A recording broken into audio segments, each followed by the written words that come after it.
have Operation Paperclip. The year after World War II ended, President Truman gave the green light to an operation to evacuate Nazi scientists and engineers and bring them to the United States to work for them. It's actually thought that up to 1,500 of these people were resettled in secret and given new identities, fake employment records, and any mention of Nazi war crimes were removed. Famous rocket scientists like Wernher von Braun, who developed the V-2 rocket, worked for years within the US military, and he even went on to help NASA develop the Saturn V rocket. Something doesn't feel right there.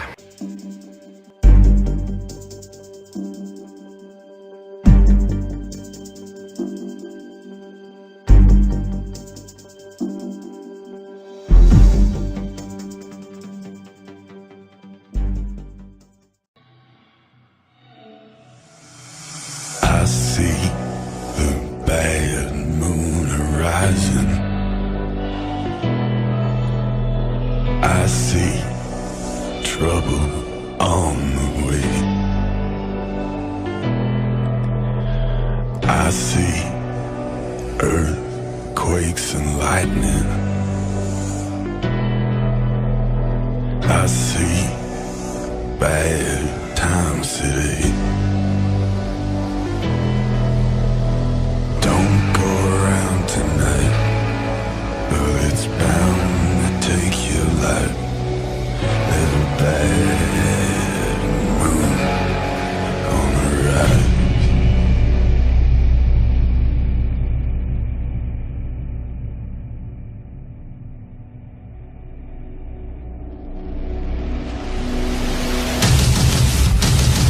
I see the bad moon rising. I see trouble on the way. I see earthquakes and lightning. I see bad times today. Don't go around tonight, but it's bound to take your life. There's a bad moon on the rise.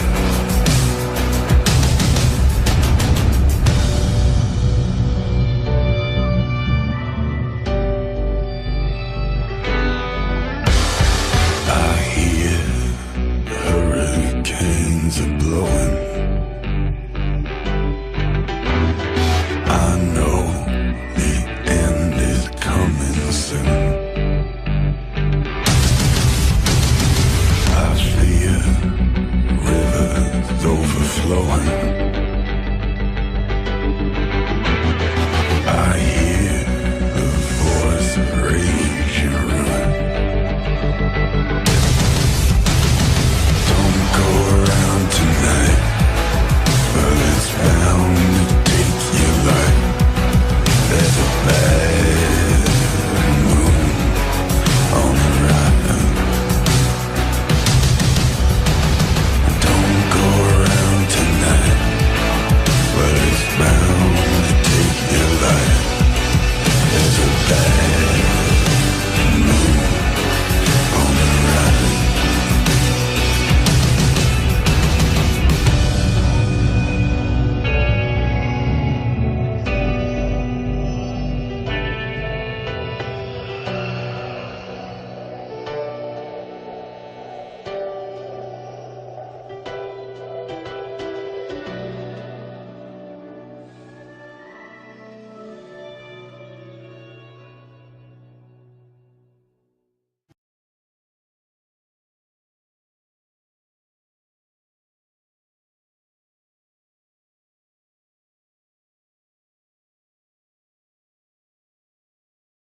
Over the years, I made several videos regarding so-called astronaut Don Pettit, basically the head of mockery when it comes to NASA. I find it very interesting what he says during this interview from a few months back. He basically states the technology to go back to the moon has been destroyed. He'd love to go back in a nanosecond, but that technology does not exist anymore. But then he goes on to talk about going to Mars. Okay, first off, before even showing this video clip with him speaking about, again, this technology, which I find very bizarre, saying it's been destroyed. How was it destroyed? He doesn't go into details how this so-called technology that they used to go to the moon years ago has been destroyed. Let's take a look first off, again, when it comes to mockery in this video clip. Basically, again, mocking his audience, his followers, during this presentation. Take a listen to what he says here. Astronauts are really, really good at making pictures in space that look like you've never left the planet. In fact, it's almost hard-pressed to tell whether you're in space or not in this picture. You know, we've got some fancy backdrops, I guess. What a strange person this is. You know, basically, again, if you follow my channel and see my previous videos on this so-called astronaut Don Pettit, of course, none of these men have been in space. They're nothing more than basically actors playing a role on the world stage, making the masses, the millions upon millions of people throughout the world believe they've been in space when they've never been in space at all. Now I'm going to play the video clip itself with Don Pettit again being interviewed. Just very bizarre interview. Not going into details how this so-called technology to go to the moon has been destroyed. And at the very end, I'll point out something very interesting what he says. People need to read between the lines. Take a listen. I'd go to the moon in a nanosecond. The problem is we don't have the technology to do that anymore. We used to, but we destroyed that technology, and it's a painful process to build it back again. But going to Mars should be one of the next series of steps that humans do. The first step should be going back to the moon for a number of technical reasons and exploration reasons, and then after that, Mars, maybe high orbit in Venus atmosphere, maybe going to Europa. There's all kinds of targets to go to, places of interest in our solar system. The only limit to human future is in our own imaginations. With that goofy look on his face, he says the only limit to human future is our own imagination. So I find it very interesting. He's not saying it's based on technology, what's feasible based off technology. He says it's based on our imaginations. So when it comes down to it, like I played this video clip I'll show in a second with William Shatner stating, science and science fiction are one and the same. There's no difference whatsoever. Take a listen. My question is, through your career and your writing and your acting, you've inspired so many people to enter the sciences. How do you balance science with science fiction? They're both the same. The mystery of science fiction is what I'm talking about. Science and science fiction are essentially the same. Thank you very much. How do you prove a black hole? How do you know those gravitational waves proved the collision of two black holes? Somehow, eventually, they are able to observe phenomena. No, they can't observe. It's too far away. It's too theoretical. How do we know what they're saying is true? You know what it really is? It's all science fiction. Science and science fiction are essentially the same. Thank you very much.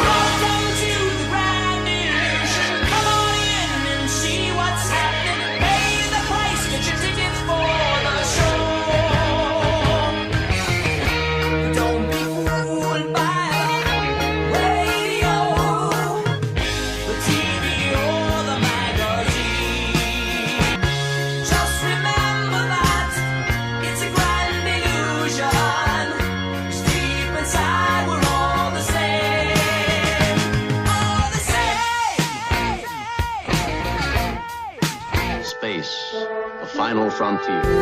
Space may be the final frontier, but it's made in a Hollywood basement. Mission Control, I've got some news for you. It's gonna shock you, so you better sit down. Listen very carefully. The Earth is flat, gentlemen. When I was talking with the gentleman from Belcom, and we were discussing the lie, everything he was telling me was different from what we were being told was the truth. And at one point I asked him, I said, man, you guys, you lied about a lot, didn't you? And instantly he said, no, we didn't lie about certain things, we lied about everything. I really don't think people realize how deep the lie goes. You look like you're in a studio, maybe in Omaha, Nebraska or something. The shot is so clear. Is this a hoax? Are you really in space still? See the hair? See the hair? See the hair? Ground control to Major Tom. Ground control to Major Tom. Earth is flat and there's a dome above us all.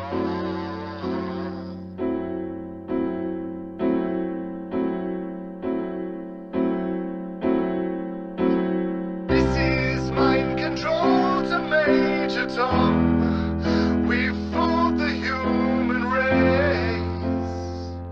Now the existence of God is so far away. Mind control to Major Tom.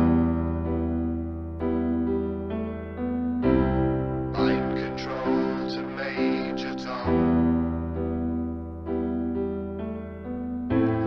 Earth is flat and there's a dome above us all.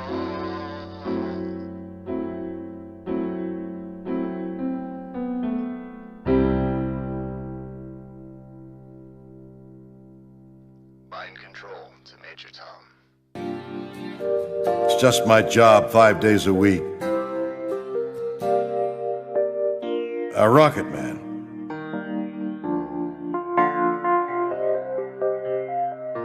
A rocket man. I can hear machinery blinding me with science.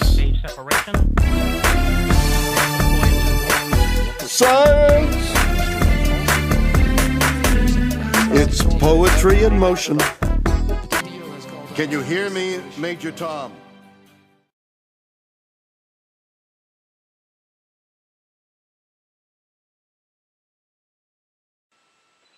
Station, this is Houston. Are you ready for the event? Station is ready. Boise State University, this is Mission Control Houston. Please call station for a voice check. Station, this is Boise State University. How do you hear me? Boise State, we have you loud and clear. The external systems are cooled with ammonia, and then there's heat exchangers that transfer. What am I doing hanging around? I should be on that train and gone. I should be riding on that train to San Antone. What am I doing hanging around? Believe it or not, I'm walking on air. I never thought I could feel so free. Flying away on a wing and a prayer. Who could it be?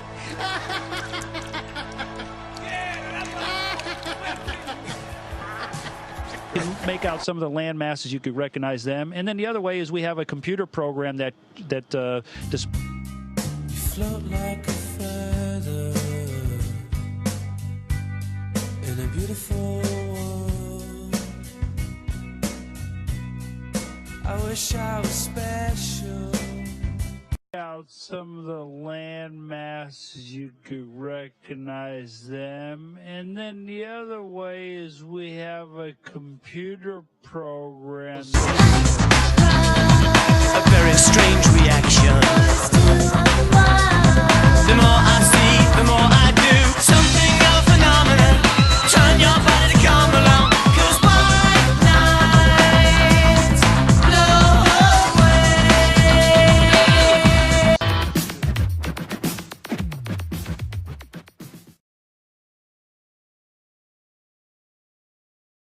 Just another example of NASA faking space. Let's take a look here at this supposed image of Jupiter. Nothing more than CGI fakery with the supposed auroras towards the north. Let's take a look here again at NASA's official website where it states Hubble captures vivid auroras in Jupiter's atmosphere. Here's the problem. The date of June 30th, 2016. Now take a look at this. Another so-called official image of Jupiter. This one's from back in 2014. You see the problem here? Now let's take a closer look at the supposed 2 images provided from NASA of Jupiter. Here's the problem again. 2016, 2014. What's the difference here? Well, the difference is they added the supposed auroras on the north. And this is nothing but a Christmas tree. Give me a break. Take a look here. I mean, all the clouds are in the same exact position.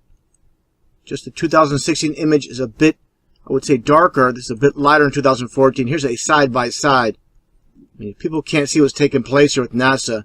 Nothing more than fakery. I mean, give me a break. This is a complete insult if you have a brain in your head.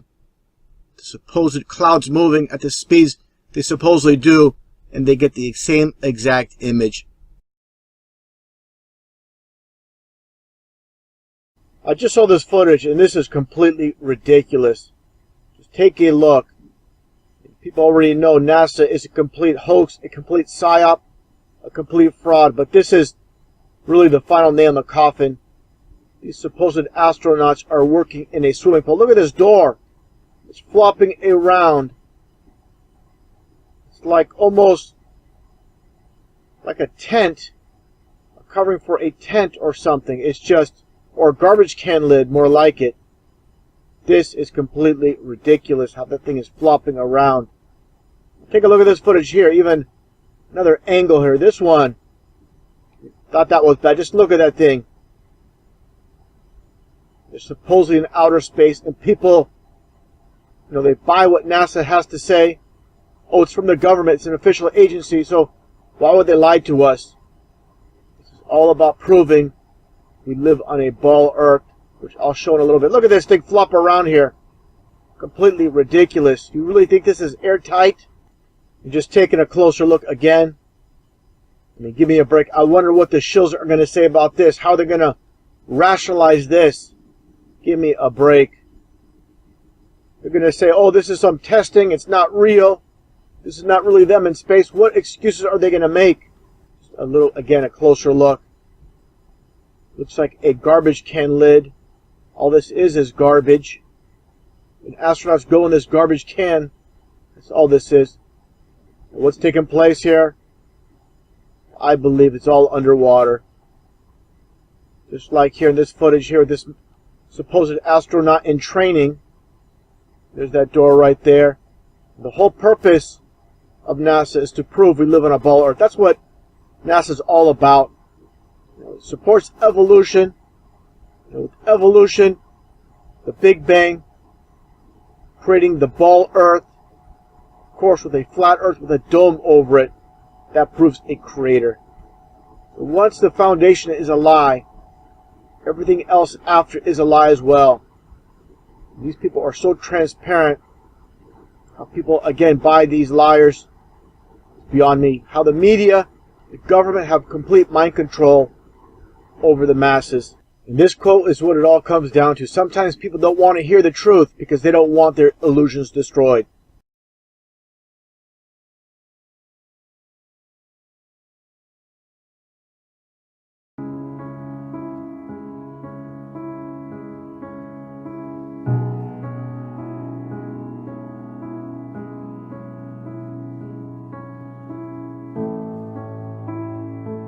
It was all recorded on these telemetry tapes. So where is this hard evidence? I haven't seen anything that indicates the telemetry data is even in existence, and as I said, even if we had it, we don't have the machines to play it back. But your own research has shown the telemetry data is missing. That's right. Could this be true? Mankind's first interplanetary exploration and the original science data is missing? 11, this is Houston, radio check, over. If it's anywhere, it should be here at NASA's Goddard Space Center in Maryland, home to the National Space Science Data Archives. This film you're making now, what is it? This is a film trying to prove that Apollo 11 happened. Does it have a name? I mean, do you have a name for it yet, or I'm calling it Did We Go? Did We Go? Okay. Okay.